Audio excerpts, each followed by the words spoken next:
Welcome to the Never Too Early Fantasy Football Podcast, where it is never too early for fantasy football. My name is Jeff. I'm Alex. As always, thank you for downloading, listening, liking, and commenting on our podcast videos. Please join our community by subscribing to us on the socials. Our handle on all platforms is at N2E Fantasy. We are also available on all major podcasting apps by searching N2E Fantasy. Alex, what do we have on today's show? This episode of the Never Too Early Fantasy Football Podcast, we are covering the league news and transactions, and we are releasing our final 2024 projected standings. So we will first go into the news, then go into notable cuts and practice squad signings, and then we will go division by division. Starting with the AFC, I'll go first. We'll lay out our rankings there. Jeff will go second with the AFC, then start with the NFC. I'll finish it up with the NFC, and we'll say our playoff teams. So, first, Jeff, what is the news around the league right now? So, first thing since our last podcast here is Steelers name quarterback Russell Wilson, week 1 starter. Is that a shock to you, or is that pretty much a standard thought here? No, I think that was relatively expected. I think defensive head coaches typically go with the veteran at quarterback. And so that was the case for the Raiders. That's the case for the Steelers. So they're going to go with Russell Wilson. They're going to use Justin Fields in some capacity as a gadget player. I don't think he's actually going to do returns, but I think they're going to use design plays for him. At some point, he might take over the quarterback position if Russell Wilson stumbles. So we'll see how that goes, and we'll see what Russ has left in the tank. Absolutely, and I think it's also easier to go from Wilson to Fields than Fields to Wilson in the season. So there may have been some thought around that as well.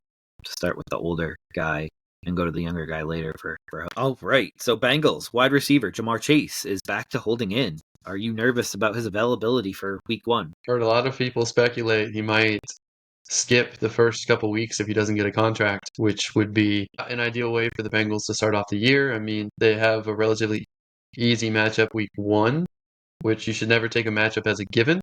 So it might hurt the team early on, but ultimately I think he plays most of, if not all of the year. Yeah, are you lowering him at all in redraft leagues? I like him as a talent and as a top wide receiver. I've always felt his production was a little bit mercurial. I feel like he was always boom or bust, but I would lower him a little bit. I would definitely take Hill, Jefferson, Lamb, and Amon-Ra St. Brown over him, but I would still take Ja'Marr Chase over a number of the wide receivers in the first 2 rounds, so I'm not lowering him that much. Yeah, he's a first-round pick still, in my opinion, and I believe that he's still probably a top 9-ish pick for me. But we can move on to another wide receiver here. Michael Thomas is suspended for 1 game, so former Saints free agent wide receiver Michael Thomas suspended for week 1. A little bit of a surprise that they took the time to adjudicate this, which feels like such a small case from last year. Do you think this is what teams are waiting on to see what his season availability was going to be? Do you think this has impacted whether teams signed him or not? It might have. He might have been the one that was holding off, and the only reason that I would say that is because he would want to see how to structure his deal to make sure that he got the most amount of money. We'll see if a team, now that they know the situation, will latch onto him. I mean, I would think that one of these competitive playoff teams would want to add a veteran wide receiver. Maybe he's developed a reputation as someone who is hard to work with. So we'll see how that pans out. I would still want Michael Thomas over like an Odell Beckham Jr., but no one's bit yet. Hey, you might be the only one. So we have to move on to a little bit more sombering wide receiver news here, and that is 49ers rookie wide receiver Ricky Pearsall was shot in the chest during a robbery attempt. And he has been placed on the NFI, which means that he is going to be out at least 4 games. And if I were betting, a little bit more. I already wasn't expecting a year 1 contribution from him, at least not a significant one, especially now that Brandon Ayuk re-signed with the 49ers. You don't ever want to hear about that. I know, was it Brian Robinson just a year or 2 ago got shot in the leg? You don't want to hear about a promising player get shot at all. The good news is that he's already out of the hospital and he's already working out in the gym, which is crazy to lift weights after you just got shot. You would think he would want to rest at home. So it looks like that won't set his career back.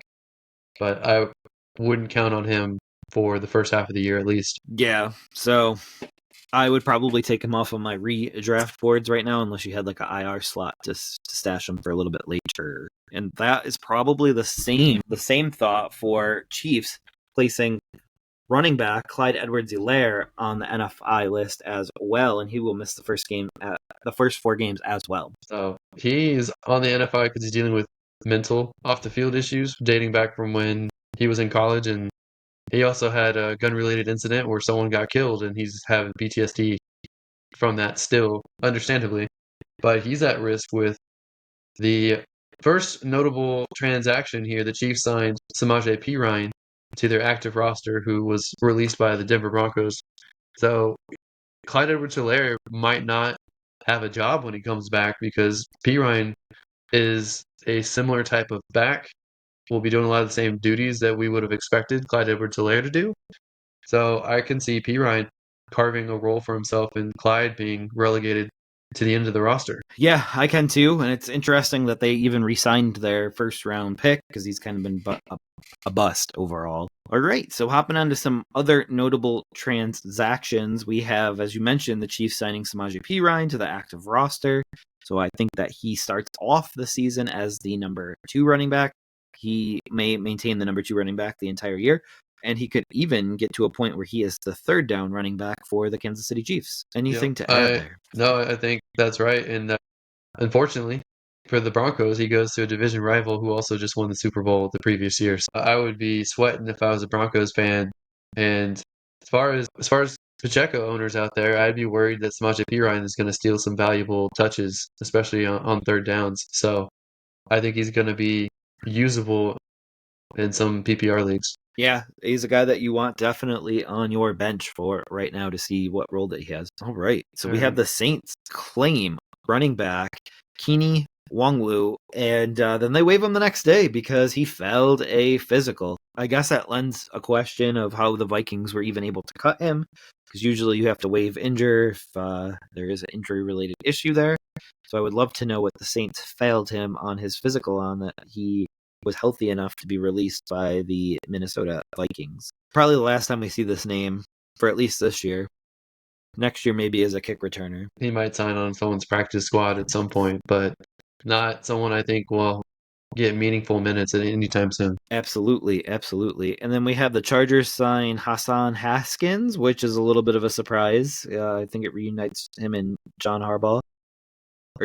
Sorry. We got 2 Harbaughs in the league now. And so that was a little bit interesting. I know you were big on him coming out of college, and he didn't work out for you in dynasty leagues, but I think this is a good spot for him. Well, it's not necessarily I was big on him. It's just he seemed like he would be the primary backup to Henry, which when you have someone that dominates the carries like a Derrick Henry, you want to get a notable handcuff so that if he goes down, you have some usage. But I don't think he ever got his game together. I think he had off the field issues as well. But the Chargers signed him and Jarrett. They released Jarrett Patterson in a corresponding move.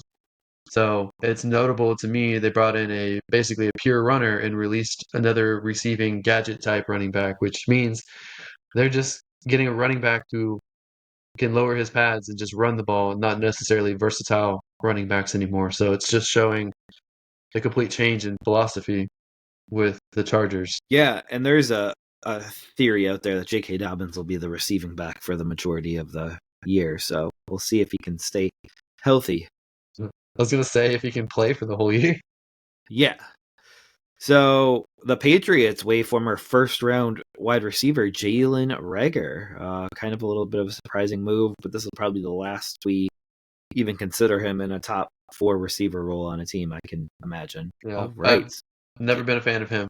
So yeah, I know. So I think this might be the end of the road for him. The Packers decided to cut Greg Joseph after they claimed kicker Braden Naverson. And that was a little bit of a surprise because I thought Greg Joseph won the battle in camp, and they went with a completely different kicker that wasn't even on the roster. If people still play with kickers still. I like playing with kickers. I don't like being in a league where you don't have that element. Yeah, I mean, if there was one thing I could change about fantasy leagues, and I have in a couple of my dynasty leagues, is I would change the fact that a 30 and a 39-yard field goal are the same amount of points, which is like 3 points in a standard league.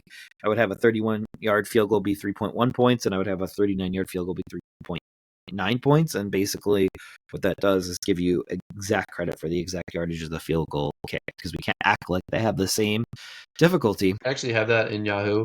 Like Yahoo will let you do it now. So yeah. So someone must be listening to me. So I do that in the league that I commission. I think it's more valuable. It 100% is. And speaking of valuable, the Commanders had a valuable wide receiver because they don't really have very many good wide receivers, and they add former Texan Noah Brown. What are they getting on the active roster here? Dan Quinn was the defensive coordinator for the Cowboys when Noah Brown was still a Cowboy. He's getting reunited with him with the Commanders. He's a good vet. I think he'd be a good number 3 wide receiver for them, maybe number 4, depending on how the other guys pan out. Because you have Scary Terry there as the number 1 option, and then who's the number 2? Is it Dynamite Brown? Is it Luke McCaffrey, who is also named a starter already? So that's interesting news that Luke McCaffrey out of Rice is going to be named a starter for the Commanders, and they have Noah Brown now. So it's going to be interesting how those 3 pan out. Obviously, McLaurin's number 1, but who's going to be number 2? Who's going to be number 3 and 4? So McCaffrey and Noah Brown are the ones that I would lean towards over Dynamite Brown, in my opinion. Absolutely, and we'll see how it all shakes out. I do think Austin Eckler and Zach Ertz, who people are not taking in fantasy drafts right now, could be the beneficiary of some of this passing game work that they don't really have targets right now or people to take the targets, I should say. All right, so we have the Falcons trade third-string quarterback Tyler Heinicke to back up Justin Herbert with the Chargers. You think this was a great pickup, right? Because of Easton Stick to Taylor Heinicke would be a large step up. Well, I think even you would agree that Heinicke is a step up to Stick, and if anything has shown how poor the backup situation was behind Justin Herbert, it's basically all of last year and this whole entire preseason. They needed to do something, and I think Heinicke was a good pickup for them, and I think that they'll benefit from it. Absolutely great to see, and Jim Harbaugh keeps improving his team slowly but surely. I know that you said that year 1 of Harbaugh won't be the same as year 2, so as far as jump up, because you kind of have to play with what the old coach gave you with very minimal influence on the overall roster, and then you get more in year 2 and year 3, so we'll see there. But the Browns obviously finally cut a quarterback. They decided to keep 4 on their initial roster, and they cut Huntley, and then they re-signed running back Deontay Foreman. What was really funny about Huntley, he's not fantasy relevant right now, of course, but what was funny is I kind of suspect that they were trying to keep him away from Baltimore, who he is familiar with and has a history with. So yeah. I think the fact that Baltimore signed him the next day, I think that says a lot. And then also it's going to give a lot of the Browns inside secrets, because I'm assuming as a quarterback on the Browns roster, Huntley had a copy of it. So there's that. And I think this was expected. He was the most expendable quarterback on that roster. And I agree with you. They wanted to keep him away from Baltimore. They wanted to try to trade him or someone else to another team, and they couldn't materialize. So they finally cut him and picked up Foreman again because they needed a running back. So I think this was an expected move both ways. Absolutely. And then last couple bits of news, we have the 49ers and Brandon Ayuk finally agreeing to a 4-year extension, ending his hold-in. So how do you feel about that, Alex? And why was I right about it? Well, that was his best fantasy spot. I mean, he could have been fantasy relevant with the Commanders too, but if he went to the Steelers, it would have just been a mess because, one, Arthur Smith, being the offensive coordinator there, is not fun for wide receivers, and 2, that would diminish both him and Pickens' fantasy seasons. So him staying with the 49ers, best situation for everyone, I think. So I just wasn't expecting them to actually pay him, and not that he's not worth being paid. It's just they seemed like they are getting pretty close to the cap and had to pay other people as well. And they had to make a tough decision, and they just decided to double down on this year. So I think that they're still going to be pushing for a Super Bowl this year, and it's the right decision. I absolutely agree with you on that. It was the best decision for Ayuk. It was the best decision for the 49ers. And I also believe that this means that Deebo Samuel's time in San Francisco will be coming to an end as early as this upcoming offseason, because I think they had to pick which wide receiver they're going to stick with long term, and they picked Brandon Ayuk, who got a better deal than the rumored Steelers deal. So interesting there. How to for tax purposes because it's way more Absolutely. expensive. Absolutely. And the Titans reach a injury settlement with wide receiver Kenny Phillips, making him a free agent. He signed with the practice squad. We'll get to a little bit later. And the Chargers and kicker Cameron Dicker, aka Dicker the Kicker, reached a 4-year extension prior to the season beginning as well. So kudos to him, because I think he's only kicked a year and a half in the league, and he's made quite a name for himself if he's getting a 4-year extension. All right. Now we can move on to practice squad additions / movements. Cardinals decided to hang on to Desmond Ridder and put him on their practice squad, as well as Michael Carter. Make some easy call-ups if they need a backup quarterback or another running back. Bills brought back Frank Gore Jr. and KJ Hamler. You called the Frank Gore staying on the practice squad with the Bills. Yeah, that's two of our favorites. You really like Hamler. I kind of like Hamler. I'm not like super in on Hamler, but I kind of like Hamler. Frank Gore, I think, is someone who could be poached, though. So I think that they need to watch out for that. Tight end Cameron Latu signs with the Browns practice squad. That one was a little bit surprising because he's a second-year guy, and you would think that he would want to stay with the system, but that's surprising. Yeah, and the Cowboys signed Dalvin Cook to their practice squad. And they are expected to promote him to the active roster at some point. This was the most Cowboys move of the offseason, I feel like. Don't you think? He's a big name player. He's past his prime. They needed a running back, and they brought in Dalvin Cook of all people. What do you make of the Dalvin Cook move here? So they have 2 late 20 running backs. So we're going to see which of the 2 late 20 running backs can actually put together a decent season. We did see Zeke, as has been mentioned before, the last 4 weeks of the season was the number 9, I believe, fantasy running back. So he does have RB1 possibility for a stretch.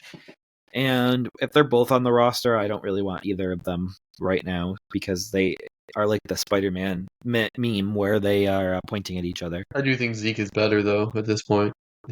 He had the more recent success and on a worse roster, so I think Zeke is the better of those two. But I still don't buy into Dwaddle. Like, I know a lot of people really like him as a potential 3-down back for the Cowboys. I think he has youth on his side, but it's hard for me to buy in on him. No, I totally get that. So I probably would add him and stash him at the end of the bench if we're looking for fantasy information to do with this. Right. Broncos brought in former Charger Donald Parham as a tight end to go to their practice squad, and they might bring him up because he's a little bit versatile. I think he's more of a blocker who can catch. So we know that Sean Payton really likes those kinds of tight ends. I think it's more of just getting a division rivals guy and getting the playbook and bringing someone in like that. Former Broncos wide receiver Tim Patrick joins the Lions practice squad, probably to be promoted to the active roster soon, since they need a lot of wide receiver help. They also got Allen Robinson as well. I don't think Allen Robinson has much left in the tank at this point, but he is a solid bet to stuff on your roster. And Lions also brought back Donovan Peoples-Jones to their practice squad. He probably gets promoted back to the roster as well. So, Jeff, what do you make of those moves? So I make Peoples-Jones is probably going to be the first one that's called up the first couple of weeks, as the other two learn the playbook, get chemistry. But they can call up a player, I think 3 times before they have to leave him up for good or release him. So I think that they could be weaving in and out of wide receivers for the 2024 season. But I wouldn't start any of them. I would keep an eye on Tim Patrick is kind of where I would be there. Same. All right. Colts brought back Evan Hull to their practice squad. I know you're pretty warm on Evan Hull a little bit. And, yeah, he's one of my guys. Bailey Zappi landed in a very favorable position with the Chiefs. So the Chiefs are pretty deep at quarterback because they have your boy Carson Wentz and they have Bailey Zappi as the third guy there. So they're looking pretty. So for whatever reason, if something happened to Mahomes, they're not in a bad spot at all. Exactly. I think that that is interesting, and that they are very deep behind Mahomes' quarterback room now, and previously they haven't been. I know they had Chad Henne. Man, you're just really thinking about him, huh? Yep.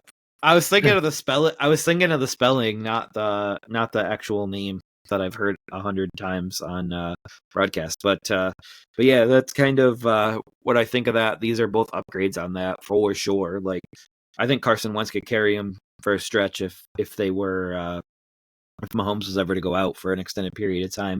No, he had the ankle injury last year. All right, what Chargers. other Chiefs moves do we have? I'm sorry, almost moved on to the next team.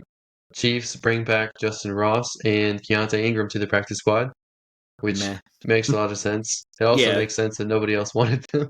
But all right, I'm not looking at them at all. yeah. Chargers. Yeah. Chargers. We just talked about Jared Patterson. They brought back Isaiah Spiller at first to the practice squad, and then they released him to make room for Jarrett Patterson, who they released from their active roster. So they brought Jarrett Patterson back to their practice squad. Rams were able to bring back Zach Evans to their practice squad and then released him the next day. I think he'll be back again at some point, but that was just interesting. McVay likes to kick running backs to the curb and then ask for them to come back, a la Darrell Henderson. Yeah, that's one of the reasons why I'm not big on Rams running backs right now, because McVay has no loyalty to them at all and will just jerk them around a little bit. So Raiders brought back Jalen Guyton to the practice squad. I'm not really zoned in on him at all. Robbie Chosen, formerly Robbie Anderson, and wide receiver D Eskridge signed with the Dolphins practice squad. Dolphins, I think, are just really deep at wide receiver, so I can't see these guys be relevant at this point. But they continue to load up on that wide receiver group. The Vikings brought in Robert Tonyan to their practice squad, who's bounced around the league. He was on their active roster, or their 90-man roster, and they brought him back to their practice squad. Patriots didn't really bring in anyone of note. The Giants bring back Isaiah Hodgkins and Miles Boykin to their practice squad, and then release Miles Boykin. Eagles brought in Ty Davis Price and Paris Campbell to their practice squad. Boston Scott and Ben Skowronek signed with the Steelers practice squad. Good veteran depth. They might make it on the active roster. I think if they did make it on the active roster, they probably still wouldn't be fantasy relevant. But the Steelers also brought back Quez Watkins to the practice squad. Wide receiver Terrence Marshall signed with the 49ers practice squad, which is an interesting pickup for them. So maybe he can do something there. Well, we can hope. They also brought in Keyshawn Vaughn to their practice squad, and the Commanders brought back Chris Rodriguez to their practice squad, which is a good move for them. Jeff, I know I've just breezed through those real fast. Did any of those stand out to you? Yeah, I mean, there was one or two, like Terrace Marshall, I want to keep an eye on. Supposedly he's going to take the Danny Gray role that they had in mind for him. I've always liked Chris Rodriguez. I thought that he should be the third back on the Commanders, and we know Eckler has an injury history, so that will be interesting to see if he's the number 2 or the number 1 back at any point this season. And I know you said the Patriots didn't do much, and you're right, but I just know you just didn't want to talk about Jalen Reagor again because they brought him back to the practice squad as well. So I think you're sick of the Reagor talk through and through. Jalen Reagor he'll always be remembered as the wide receiver picked in front of Justin Jefferson. Yes, he will. And Justin Jefferson is the highest paid non-quarterback in the league, if I believe I'm correct on that. Well, it depends, Jeff. Do you count net or gross? Because if it's gross, you are correct. If it's net, CeeDee Lamb. Dallas. Mm-hmm. Right, yeah. I mean, I like Jalen Guyton too, but that's about it. Everything else I was just pretty much scrap. But Guyton hasn't done anything since he tore his ACL, so maybe you can scrap that one too. All right, so that brings us to our final 2024 projected standings. So we're going to go AFC first. I'm going to go division by division, and then Jeff is going to give his division by division. Then we'll move on to the NFC with Jeff starting first, and then I will round it out after Jeff does his NFC. So let's get started here. So I have the AFC East. I have the Buffalo Bills finishing first in this division. And we can switch it up and go with the fourth team. I just started there because they're first They are with an 11 first. 6 record. I have Miami finishing second in this division, also with an 11 6 record. I have the New York Jets going third with a 10-7 record, and the New England Patriots finishing with a 3-14 record. Could be worse, but I feel like it's rare for teams to have 0 to 2 wins. Now that the season's 17 games, and the Patriots can always surprise someone at some point, but they really look dismal. Jeff, do you want to talk about this, or just have me go all the way through it first? You can go all the way through it, and you're going to hear all my differences really shortly. All right. Well, since I started with the best team, I'm just going to continue that trend all the way down. All right. So AFC North, I have the Baltimore Ravens finishing first in this division with a 12-5 record. I have the Cincinnati Bengals finishing second with a 12-5 record. Baltimore wins the tiebreaker there. I have Pittsburgh going third with a 10-7 record, and the Cleveland Browns rounding out the bottom with a 7-10 record. I think it's still a very competitive division. I think that Baltimore and Cincinnati have the best rosters. I think Pittsburgh has an insanely good defense. They improved a quarterback, but they're still not that great. I don't like their offensive coordinator, Arthur Smith, but it would not surprise me that Pittsburgh somehow pulled off a division win. Like, I could see them winning this division just because they're so competitive within that division. But I still think the Ravens are the best roster, followed by Cincinnati, Pittsburgh, and Cleveland. AFC South, I have, surprise, surprise, the Houston Texans finishing first, but I have them only at a 10-7 record because they have a very tough schedule this year. And I think that the second team in this division, Jacksonville Jaguars, are going to be pretty competitive with them. And I have them having a 9-8 record. They also have a decently tough schedule as well. Indianapolis Colts, I have third. Despite the fact that they did well last year, I think that they regressed a little bit this year overall with a 7-10 record. And then rounding out the bottom, I have the Tennessee Titans with a 6-11 record, and that's me being very generous to that roster. I do think that they've improved their defense more than people think they have. I don't think it's enough, but they did improve, so I'll give them that. Rounding out the bottom here with the last division, the AFC West. To no one's surprise, I have the Kansas City Chiefs finishing first in that division with a 13-4 record. And Jeff, just so you know I'm consistent, I have the Las Vegas Raiders finishing second in that division with an 8-9 record, followed by the Denver Broncos with a 7-10 record, and lastly, the Los Angeles Chargers with a 6-11 record. I really don't like how this roster is constructed. I love Justin Herbert, just so you know. I don't hate Justin Herbert. I actually love Justin Herbert, but he's not given much to work with this first year under Jim Harbaugh.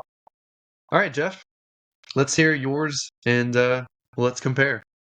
Absolutely. So I'll do the AFC East here, and I have them in a different order than you have them. I have coming in first place, since you started with first place, I'll continue it here. We have the New York Jets, and they're at a 11-6 record. Second place, the Buffalo Bills with a 10-7 record. Third place, the Miami Dolphins with a 7-10 record, and last place, the New England Patriots with a 2-15 record. I think we're relatively close on all of them except for the Dolphins here. And I think that we talked offline, and you could have went either way with the Dolphins having a winning season or a losing season. Yeah, the Dolphins are relatively poor at away cold games, but very good at home games. So it's very tough to pinpoint how their season's going to go. I still have them going and getting 11 wins just because they play enough games earlier in the season that they'll get a lot of victories, but I can understand why you have them third. I am surprised that you went Jets first. Me too. I mean, it's just the way the cookie crumbled when I filled out the sheet. So I could sit here and be like, I think Buffalo's going to win the division and find Buffalo one more win, but I stick with the sheet here. Fully expected you to go Buffalo 17-0. Right? Would love it. I mean, the area would be on fire around here. All right, moving over to the north. I have coming in first place the Cincinnati Bengals with a 12-5 record. Second place, the Baltimore Ravens with a 9-8 record. Third place, the Pittsburgh Steelers with a 8-9 record, and the last place would go to the Cleveland Browns with a 7-10 record. The big difference here for us is we have Baltimore off by 3 wins. I could just see them progressing a little bit because I just don't feel like they've done enough to address the pass game in this offense. Well, they improved at running back, and they get Mark Andrews healthy again. So He was healthy I for think 12 that games last year, though. yeah, but not 17. But You're assuming he I makes it think that 17. I think that they'll just control the game with Derrick Henry. So I don't think that they'll need to pass that much, honestly. They ran 51% last year. I don't think it'll be that much this year, but I think that they'll be pretty good. And I think as much as I would like the Bengals to win the division, I have concerns about the Bengals. Yeah, I think running back's actually their biggest concern for me. I think they're pretty stacked at wide receiver. Bengals. I mean, Jamar Chase needs to report eventually, but I think they actually could have enough firepower to last a little while there. But I do think the Ravens could regress. I think their passing game could be weakened, but as to your point, Derrick Henry is an upgrade. We'll see how much gas he has left in the tank. Moving on to the third division. Coming in first place is the Jacksonville Jaguars with a 12-5 record. The Houston Texans with a 11-6 record. And then in third place is the Indianapolis Colts with a 9-8 record.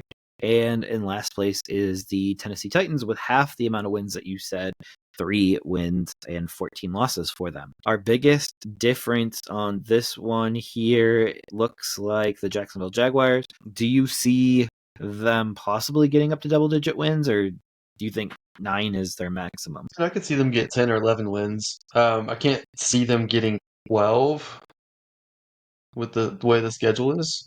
Yeah, I But have a stretch of the schedule from 13 to the last week of the season, them going 5-1. So they win at home against Houston, they win away at Tennessee, they win at home against the Jets, they win on the road against Vegas, and then they win at home against Tennessee, and then I have them losing to Indy at the end. So I think the Houston schedule is a little bit tougher than the Yeah. Jaguars. But I think Houston's a much better team, so I think it kind of offsets. I could see them finishing with the same record, but I don't Yeah. see a path. I don't see a real pathway for the Jaguars to go 12 wins.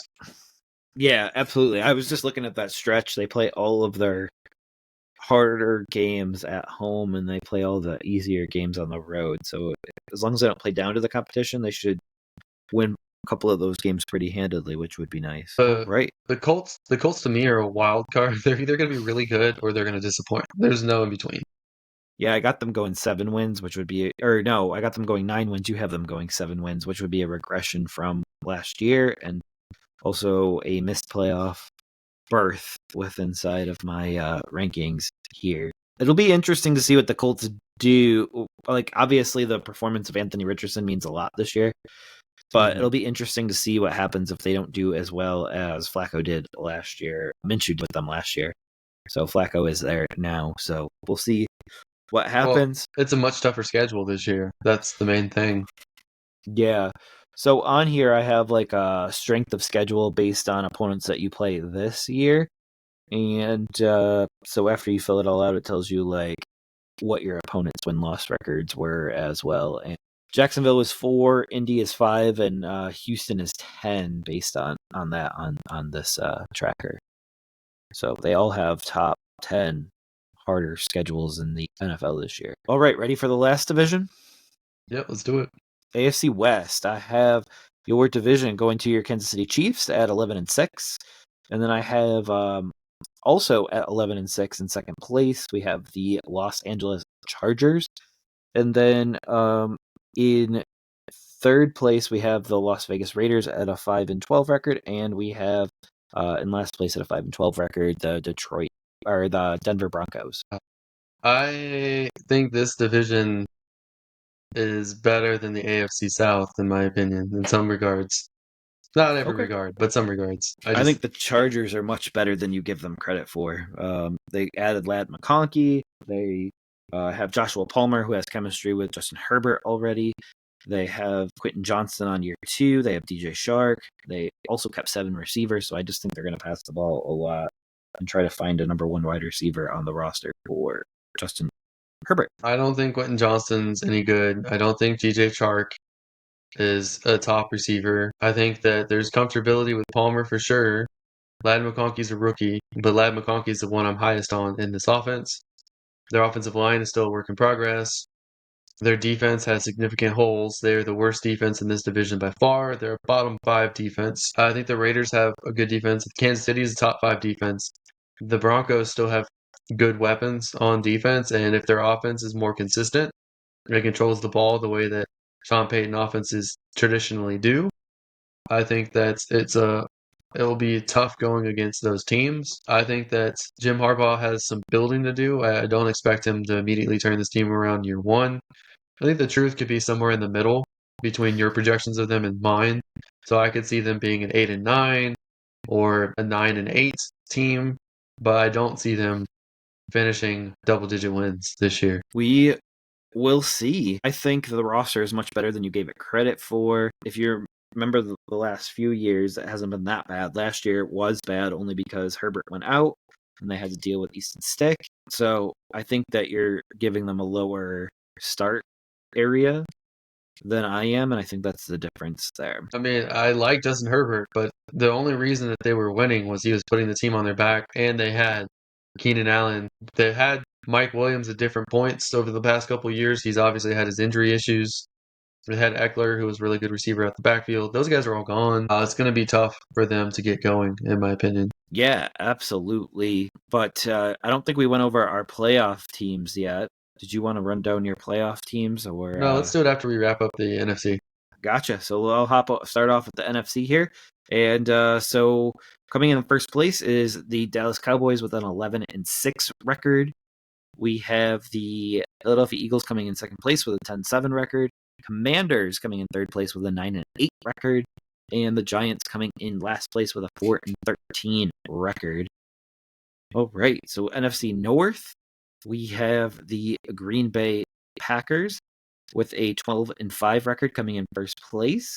Second place at a 10-7 record, the Detroit Lions. At third place, we have the Chicago Bears with a 7-10 record, and in last place, the Minnesota Vikings with a 3-14 record. That's one of my 2 3-win teams, and I have 1 2-win team. So, and then only 1 4-win team, which was the Giants. So, moving on to the NFC South, coming in first place is the Atlanta Falcons with a 10-7 record. In second place, we have the Tampa Bay Buccaneers with an 8-9 record. Third place, also with an 8-9 record, the Carolina Panthers. And in last place with a 7-10 record, the New Orleans Saints. And for the NFC West, we have in first place the Los Angeles Rams with a 12-5 record. And in second place, we have the San Francisco 49ers with a 10-7 record. Third place, the Seattle Seahawks with a 10-7 record. And in last place, the Arizona Cardinals with an 8-9 record.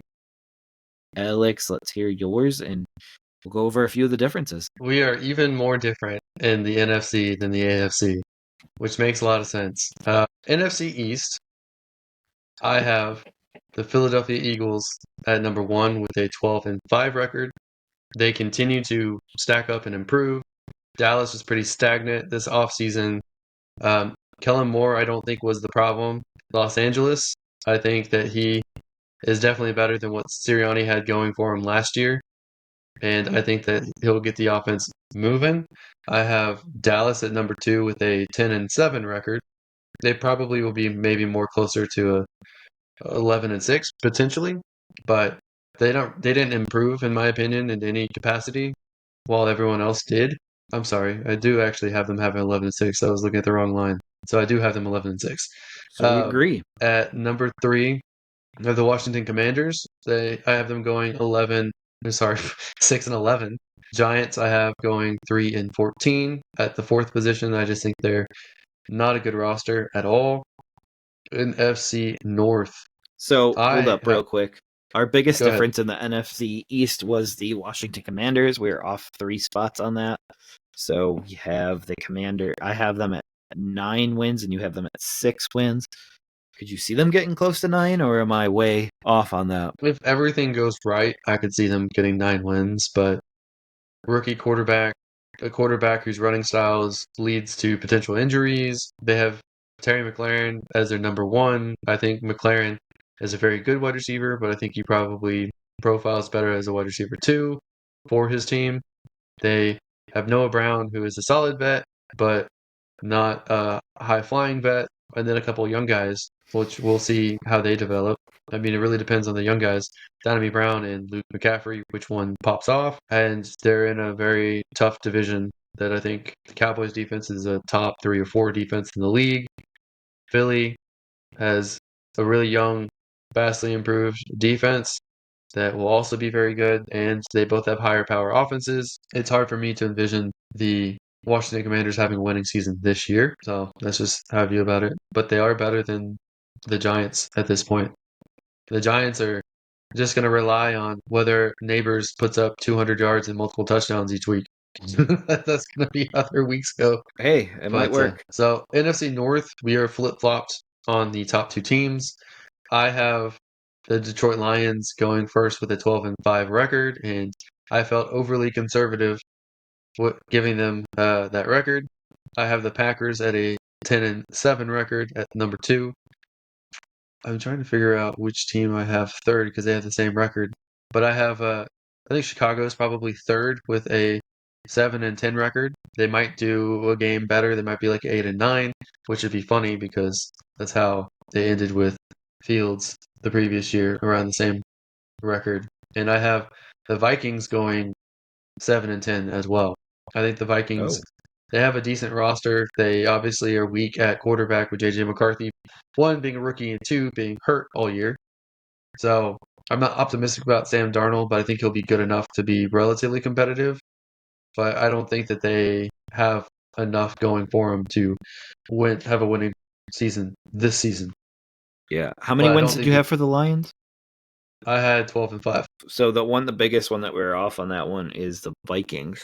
So what makes Yep. you think that they could get up to 7? Basically, what was the record last year when Kirk Cousins got hurt and Justin Jefferson got hurt and Hawkinson got hurt? It was pretty good. It was like 6-1 or 7-2 or something like that. So I do So think I that they think had a pretty good roster. so, and their defense got better as well. So, and they're keeping all their offensive weapons. Justin Jefferson's healthy. Hawkinson should be back after 4, 5, 6 weeks. I don't know what the timeline is for him, but he should be back for at least half the season. Addison's not going to have a suspension probably this year. So they got Aaron Jones in, who's an upgrade at running back for them. Just they have Sam Darnold at quarterback, and that's pretty much what's holding them back. So I can still see them getting 7 wins. Yeah, so Justin Jefferson, I mean, obviously still a first round pick, so he's going to have to step up big time for this year, but I could see it. I could definitely see it. What about your NFC South? So I am lower on this division than you are. I have the same number one. So I have Atlanta finishing number one. I have them having a 9-8 record though. So just barely getting a winning record here. At number 2, I have the Tampa Bay Buccaneers, but with a 6-11 record. I think they'll be really hurt by Canales leaving.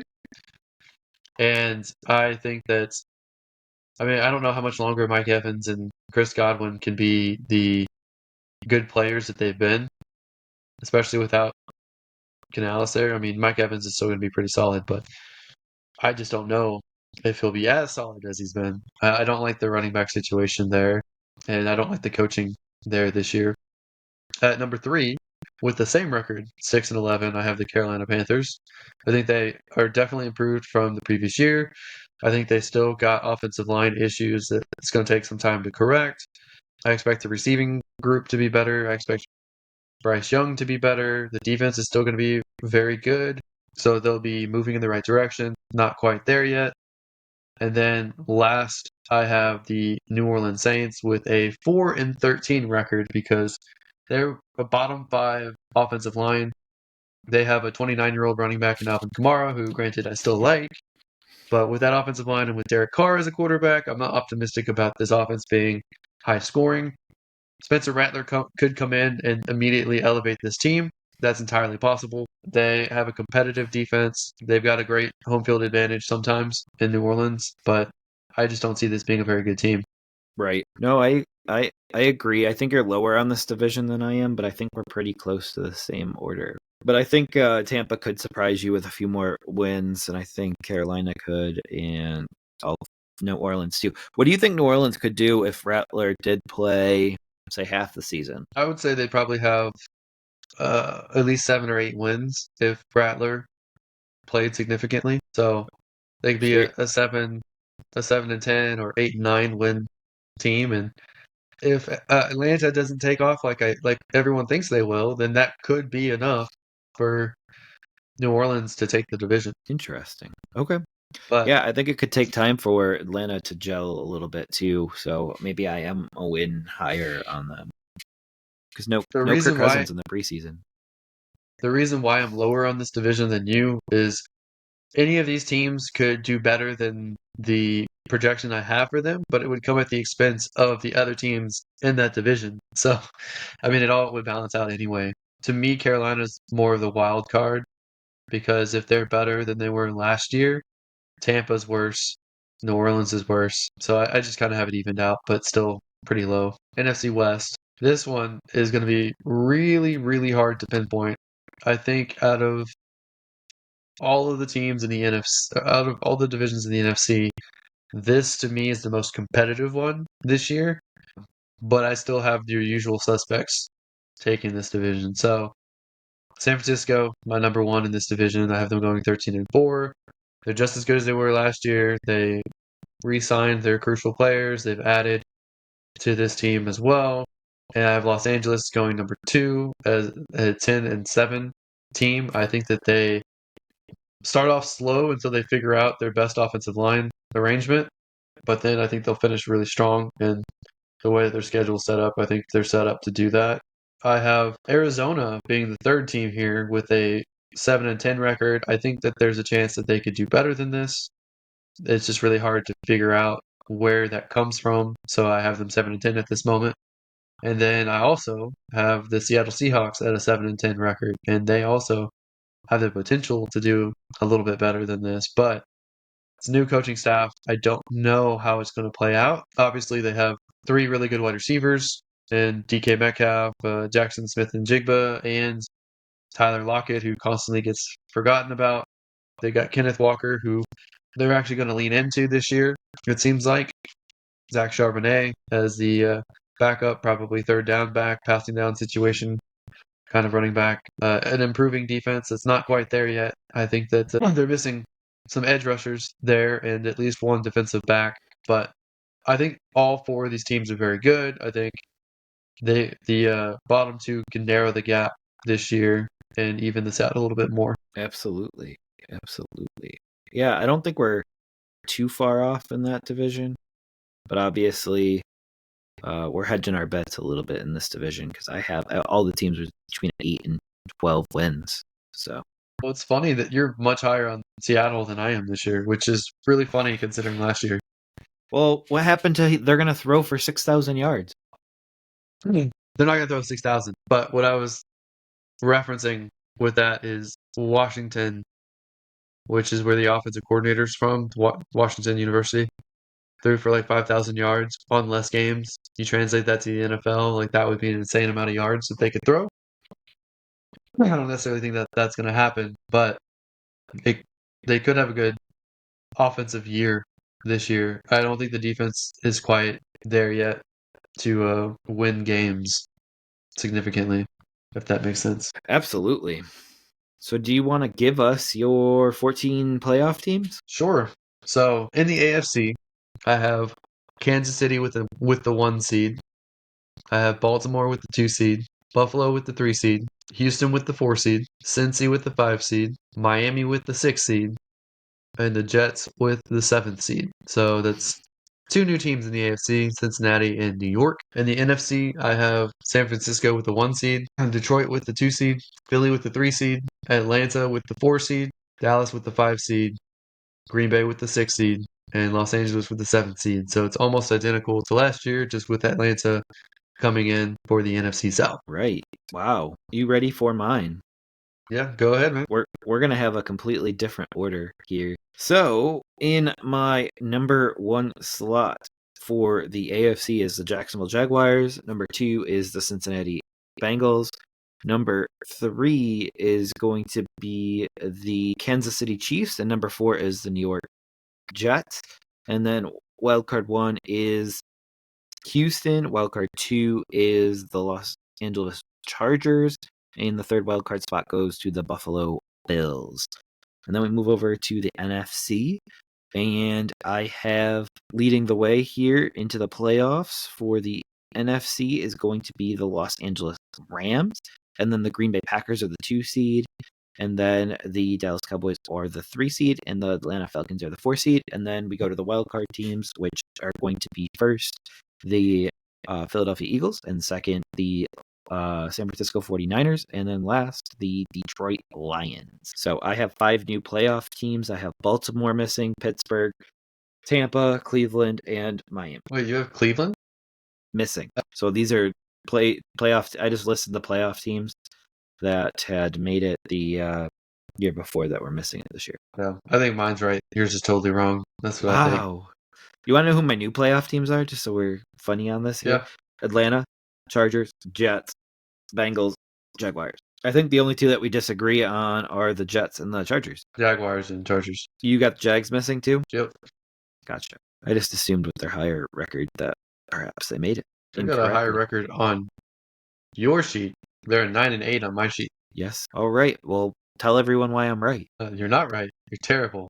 Terrible, terrible. The truth is always somewhere in the middle, Jeff. I'm sure if we averaged ours out, we'd be even more accurate. Absolutely. And then everything hits the fan once there's an injury to a star quarterback or a star player. So we could just throw the these Chargers, papers on the for ground. both of us last year got derailed because of Herbert and all the other offensive injuries. All the other offensive injuries. Right. I think that is everything for our standings. I can't believe we have another standings episode in the books. And also the fact that this is one of our favorite episodes to record. It's always nice to look back on and see how close we were. How right I was, yep. Or how completely off we are, Chargers. All right. Well, that does it for this episode of the Never Too Early Fantasy Football Podcast. Thank you all for downloading and listening to this episode. And please don't forget to like, subscribe, and share the show. Every little bit helps. All right. You can find us on all podcasting apps by searching N2E Fantasy and with our handle at N2E Fantasy on all social media platforms. Please join our community and give us a follow. Until next time, take care of yourselves and remember, it's truly never too early for fantasy football. Thank you again. Bye, everybody.